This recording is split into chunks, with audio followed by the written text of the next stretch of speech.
know, I am a policy maker. Yeah. As I want us to stick to that. Yeah. I'm a policy maker. If you want the technical of how to simply key, then we can get the technical team. But what I want to tell you, and which I've been guaranteed on, is that all the information that will be required for tender will be uploaded in the system. And when you are uploading in the system, there are no room for cheating. And evaluation of the tenders will still be done by human beings, isn't it? But in the system. In the system by people? Yes. So they can still say that we didn't see the compliance certificate of sorts? No, but you see some, I think you're not getting me. The system cannot remove anything. You cannot delete. What I'm saying? What I'm saying is this. Just listen to me. Welcome back, ladies and gentlemen, and thank you very much for your greatest support. Now, yesterday night, there was an interview on Citizen TV, and that is why we didn't have the news gang, whereby John Mbadi, the CS for Treasury, went to answer some of the questions and to clarify a lot of things as far as his docket is concerned. And there is something that he talked about, which I want us to talk about for a few minutes, and then I play with the videos of the conversation from the beginning up to the end. But John Mbadi was talking about the issue of e-procurement. That is what I want to explain. Before I explain that, let me quickly remind you that if at all we are meeting for the first time, ladies and gentlemen, don't forget to click the subscribe button. You can like, you can share, you can as well tell me where you are watching these videos from. If you're within the country, tell me which part of the country you're watching from. And if you're outside the country, you can as well tell me which country, or drop in the flag at the comment section so that I can figure it out by myself. Now, what is this e-procurement? E-procurement, it's just a short term, or just a short abbreviation of electronic procurement. What is the reason? So what is this work? This one is just basically, e-procurement is just a digital system which is normally used to manage the process of buying goods and services. And you know, now this one makes it clear why the governors are against this issue of this e-procurement, because mostly the governors are the ones that are against it. I was looking at the benefit of using the e-procurement, and I found out that the benefit around 8.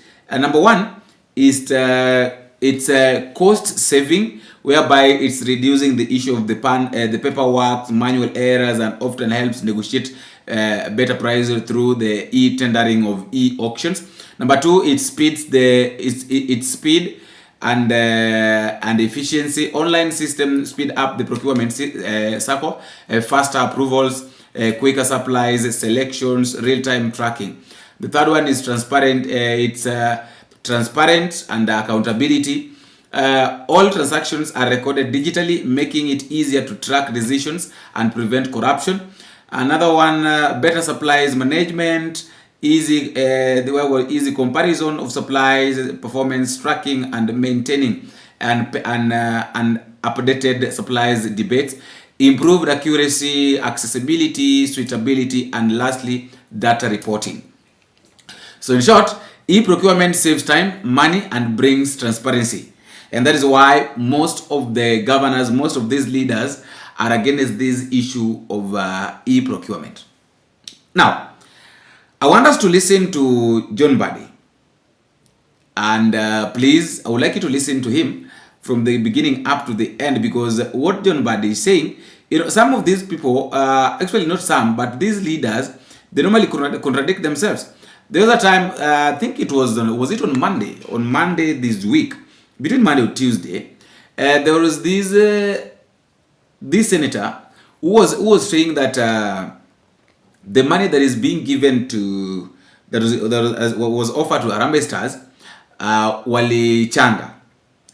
And I asked myself, so these guys wants to say that they're so much generous, they have generosity to a point that they can wanaweza wakachanga pesa yao na ili wape watu Harambee Stars. John Mbadi is saying that if the president says gives an order that they're supposed to budget for to give the budget for the support of Harambee Stars, then he's going to do it. Are you seeing? So let us listen to John Mbadi, and then at the end, drop your comment in the comment section. Tell me what you think and where you're watching this video from. Watch this. Again, because, tell me, because it's been 1 year, is it, since you joined government? That's right. Have you seen any change to the status of the economy for common mwananchi? There's been change in the economy.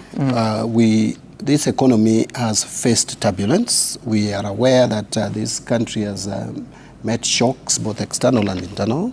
Remember, we came out of COVID 2019, and then immediately after that, there was the world dynamics, the geopolitical issues around war in Ukraine and the war in Middle East. Now we have the trade barriers and all that. So we also have had challenges. Last year, we had our economy almost shut, 3 months, economic shutdown. And we lost the finance bill of 2024. And now this year, again in commemoration of the 25th of June and then Sabasaba, we've had challenges. But the good news is this, that from last year to date, a lot of positives have happened. What are the positives? Number one, in terms of looking at inflation, inflation has remained very steady with below the midpoint, which is 5%. The latest data was 4.1%. Remember, there was a time our inflation had reached 9.6. Right. If you check the prices of commodities, especially 2022, 2023 were very high. The basic commodities, maize meal, the maize meal, maize itself, the beans, the sugar, even milk, petroleum products, the prices were very high. But they came down to last year. To this year, they have gone slightly higher. July of this year, higher than July last year, but still relatively not very high. Inflation is managed.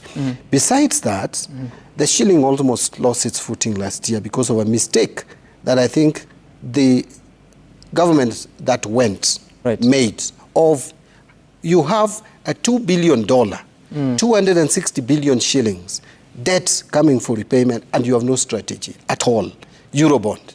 So that's almost caused a problem with the shilling, which lost ground up to about almost 165. Now the shilling from January, actually from late last year to date, the shilling has stabilized. From November, the shilling is between 128 and 130. In fact, the average is 129.2 to the dollar. What is that? This has had the effects of, the miracle is, number one, we manage that liability. Number two, we have managed the liability for 2027, early in 2025. Remember, I went to the market together with my team. We went to the market in February, early this year, to liability manage 2027. Many people didn't understand it. If you look at the rating by S&P, which has upgraded Kenya, they gave 3 reasons why they did that. Actually, 2. Divided into 3. The first reason why they felt that Kenya now, in terms of debt sustainability, has improved, or credit rating, is 1, the current account balance has narrowed. Our deficit has come down. Why? Because exports have increased. Our exports grew, or is growing at by about 7.7%. And 2, the diaspora remittances have increased. But the third reason why this has happened is because we managed to de-risk and liability manage the Eurobond of 2027. So there is no risk of default on the part of Kenya. And that is a major step. What's our payout in 2027? The payout. What we paid, that Eurobond was 900 million US dollars, but we paid about 600 million US dollars. So the 300 remaining we have been paying, we decided to pay in 3 years. Okay. So, but this would have fallen due in 2027. By May of 2027. Now this year we paid another 103. We are paying another 100 next year, and then we pay in May 2027 just 100. If we were going to pay 900 in one bullet payment, it was going to put a strain on us because there are also other debts. Okay. So the other thing that I wanted to mention, just allow me. Look, the credits to the private sector had slackened to negative. Now it is growing at 3.3%. And the rates, the average bank lending rates have come down from 17.2% to 15.3%. Meaning now the bank loans are getting cheaper and cheaper. And this is informed also by the fact that government is now borrowing. Remember, June last year, when I was getting into office, we were borrowing 91-day treasury bill was at 16%. Right. 15.6, 16. Today, last week, it was at 8%. Meaning the government is borrowing cheaply. Now, compounded together, these have a positive effect on the economy. I am not saying that we have hit it. I'm not saying that we have reached where we should be, but we are progressively moving towards economic stability. Okay. That is why I am calling upon Kenyans to support expenditure reforms. How do you applaud on the system? Is it KRA compliance certificate on its own? Is it whatever other document you need? Maybe. You know, Sam, first of all, you know, I am a policy maker. Yeah. As I want us to stick to that, yeah? I'm a policy maker. If you want the technical of how to simply key, then we can get the technical team. But what I want to tell you, and which I've been guaranteed on, is that all the information that will be required for tender will be uploaded in the system. And when you are uploading in the system, there are no room for cheating. And let me tell you this, Sam.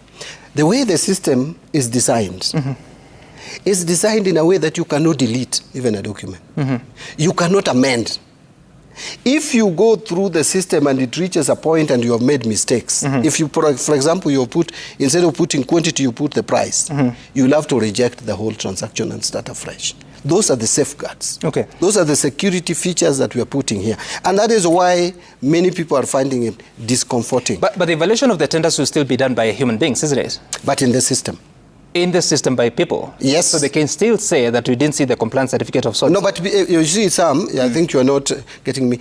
The system cannot remove anything. You cannot delete. What I'm saying what I'm saying is this. Just listen to me.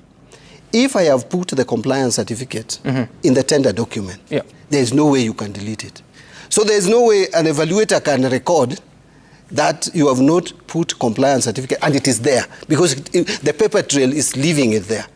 Unlike a paper where you can plug and go away with, this system you cannot delete. So the person doing the evaluation will not have the luxury of deleting. So if he says, for example, during evaluation, that you did not attach KRA certificate, there is no way you will go to the system and remove it if some had put it.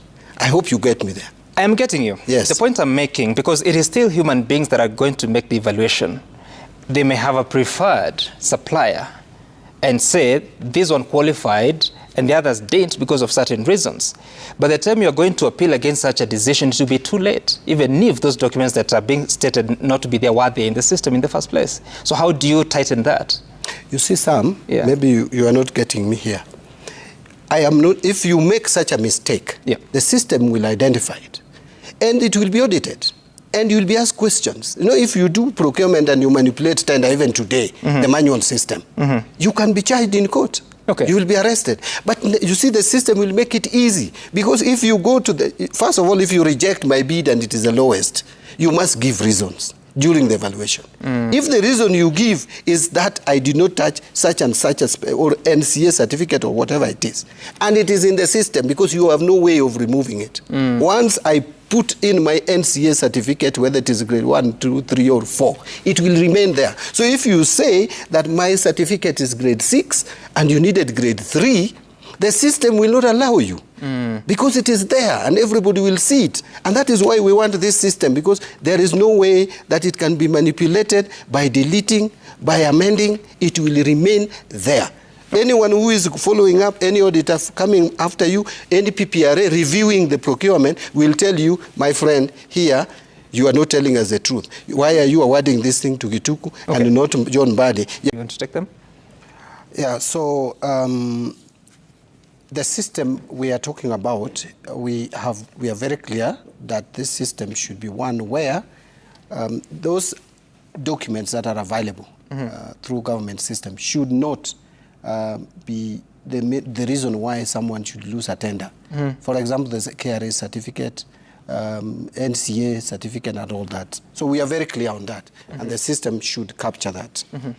On the issue of no procurement has been done since July 1st, let me make it clear. There is no procurement you can do unless you upload the budget first into the system. Even presently, the manual system, you must first of all upload it in IFMIS.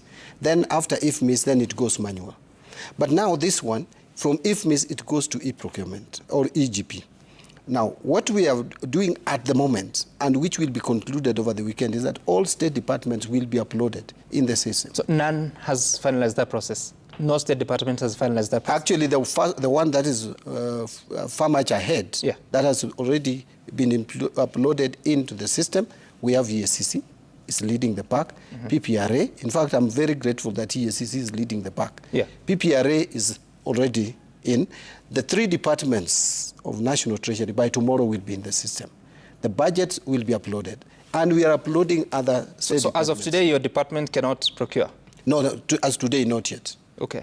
Yeah, so is it a problem? Is it causing unnecessary delays in the implementation of the budget? There is no much delay. There could be some delays because when you are starting a new system, there would be a delay. But that delay should not be used as an excuse to do away with the system. What we are saying is by next week, every state department must be in the system because my team is working over the weekend. What if they are not? Now for the county, what if they are not? I will deal with my team, which is supposed to make sure that that happens. That is why I'm there. I'm leading the team. And I've designated one of my principal secretaries, the one in charge of public investment and asset management. That his hands must be on this until everything is concluded. All the counties which have been cleared by controller of budget must be put in the system, and I've given them again also up to Monday. So everybody who is ready should be uploaded. If you are not ready, like those counties which have probably not submitted their budgets to the controller of budget, or those which have not been cleared by controller of budget, there is nothing I can do.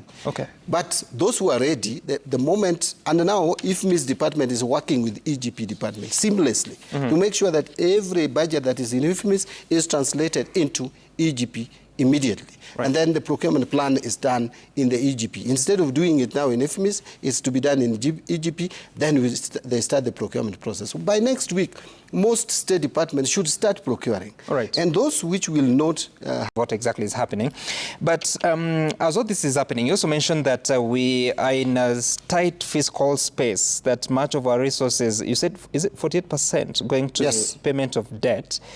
And at the same time, not long ago, you spoke about, and you'll be listening to that particular clip on when you spoke about education and capitation, and you are saying that you are not able to sustain the capitation of 22,000 shillings. How much can you afford?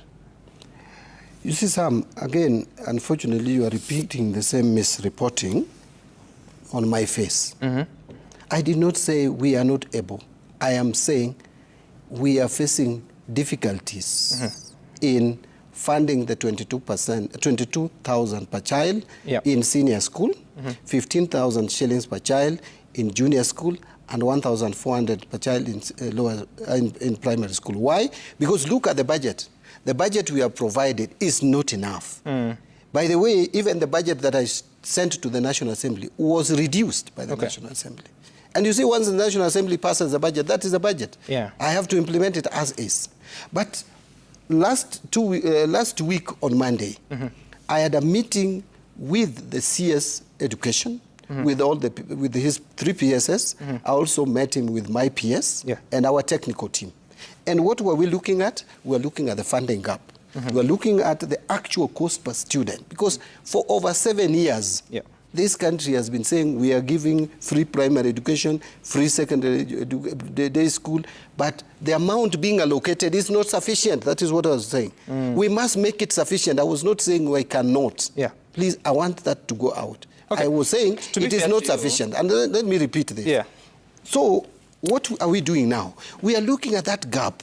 Then I advise the government through the cabinet to allocate more money through supplementary budget to fill in the gap, so that we don't hear this story from principals that you still owe us money to a motion. And you can only amend the law. And knowing what the governors are saying, that they want you to go back to the manual system, failing which they will go to court, and they have a level of independence as counties, what do you tell them? You see, some, first of all, I would not understand why any governor would oppose e-procurement system. Mm-hmm. First, it is helping them if they are interested in prudent use of public resources. These same governors are the ones who are complaining that we are not releasing enough resources to counties, and I agree with them that we probably need to do more.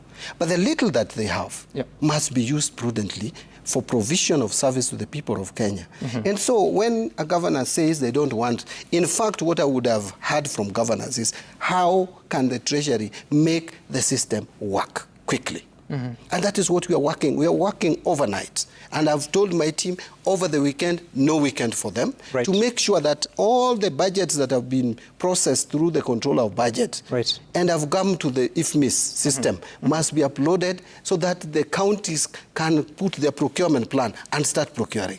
We should instead move to this system quickly as opposed to fighting it. Unless people have vested personal interest, which I know is many, is a lot. What would that look like? Of course, you know the manual system is manipulable, and many people would still want to manipulate. You see, Sam, this country has reached a point where if you don't know who knows who, you cannot get tender in government, whether it is at the national government level or the county government level, because the systems can easily be manipulated.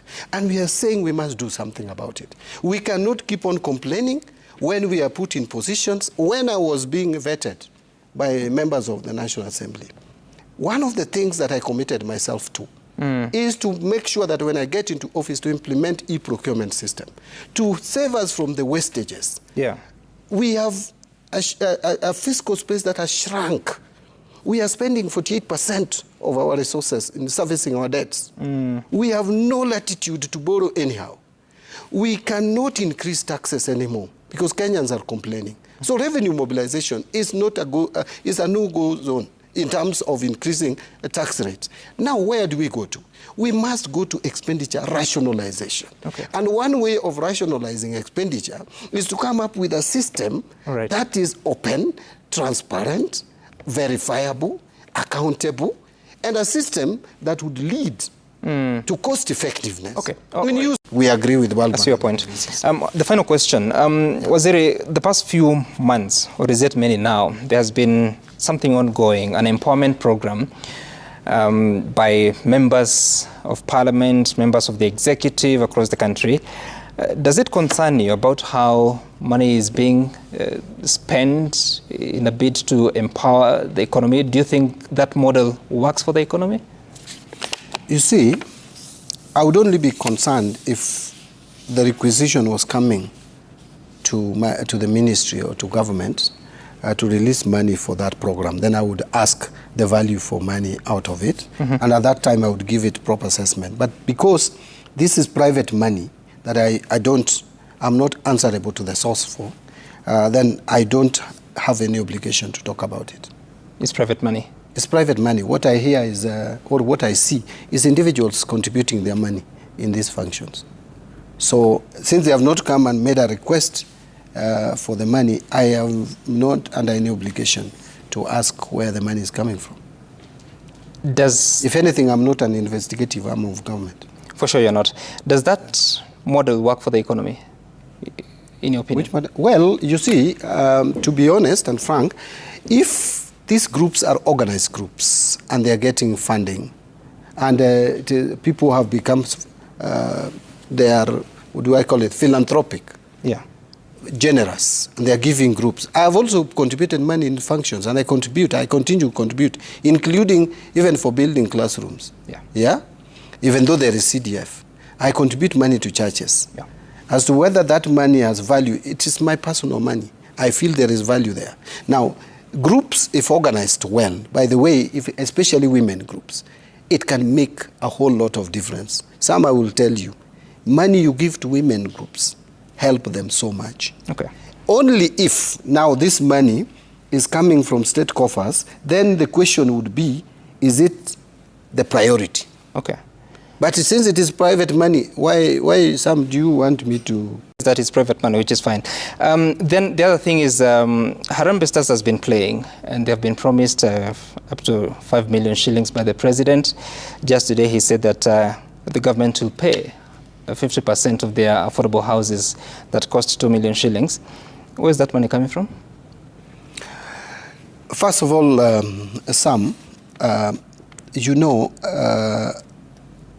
if I was in a position to allocate a budget for Harambee Stars, more money, and which I am, I would do it.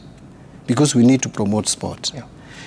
I know very well that we have money in the sport kitty to support sports. We also have money in housing programs. Yeah. So the country is not lacking resources in that space. So is it, when Harambee Stars play, is it not a national team? Are we not supposed to support a national team? When our team is going to run out there in Olympics, are we not supporting them? Are we not giving them money? Should we not reward players if they have done well? Indeed, we should. You know, sometimes I find Kenyans are very interesting. When you don't support sport, they complain. When you do, they complain. Nobody's complaining here, Waziri. In fact, Kenyans are very happy that Harambee Stars for the first time. I don't know where the question is coming from. The question is coming from this. We have a budget.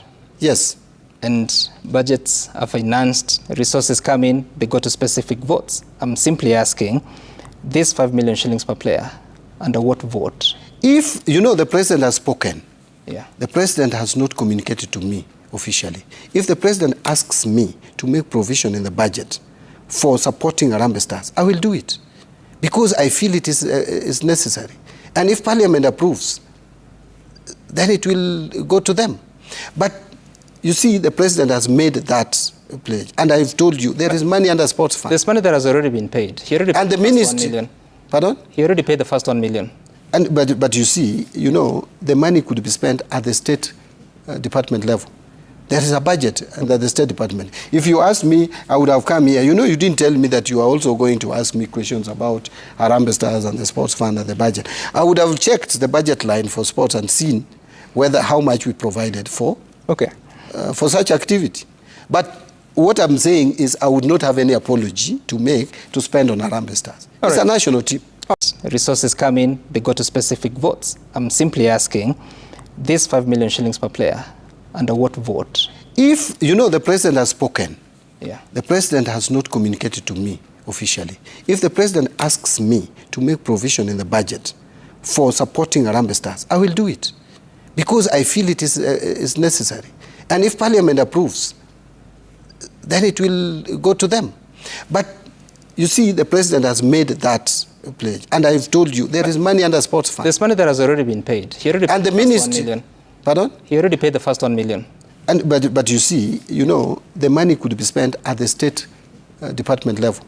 There is a budget under the State Department. If you asked me, I would have come here. You know, you didn't tell me that you are also going to ask me questions about Harambee Stars and the sports fund and the budget. I would have checked the budget line for sports and seen how much we provided for such activity. But what I'm saying is I would not have any Attorney General for compliance. It's a very exhaustive thing. That is why, you know, when I had one member of Parliament who has actually been the chair of the Budget and Appropriations Committee saying that we have taken secret loan. How can you talk about secret loan? Who has not known about I think the question is that that information is not readily available in the public. But I'm saying it. Yes, you're saying it, but who has asked for that information and it has not been provided? I'm ready to come back here and give any information about it available in some documented form? But why not? The Treasury documents are available.